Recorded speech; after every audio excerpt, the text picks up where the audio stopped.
Paolo kindly introduced us as Rise, the optimizer that works. Quite like that because there's been business aviation for many decades now. It's a system that is disorganized by nature. And so we've come out to resolve this issue of optimization. It works well because we've worked with operators who have fed back to us and helped us improve the optimizer. I want to know, has it generated less ferry time, less empty flights? Well, look, I've saved 42 hours of empty flights in the last 30 days. It gives me an overview of all these optimization scenarios, what's gone well, what hasn't gone well. It's a page that actually brings you worthy KPIs based on the scenarios you've run, essentially based on your operations.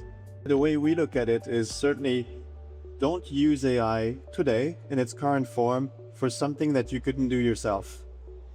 And when you're talking about day-to-day productivity, so like organizing meeting notes, etc., by all means, full speed ahead.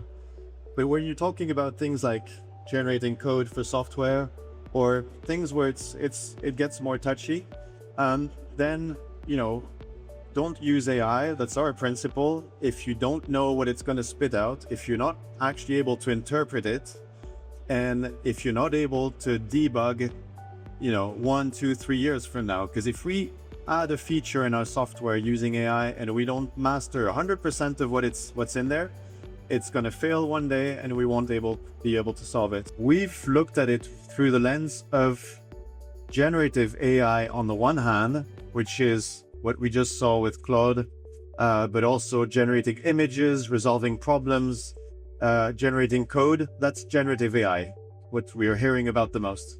But there's also deterministic AI, right? There is also the areas where you need the system to deliver a known output or an understandable output, where if you're going to give it twice the same prompt, you want twice the same answer because you're in a business critical, sensitive environment.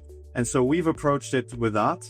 So at the very core of our optimizer, there is math, which you can also call deterministic AI. Everything around that is software built on generative AI.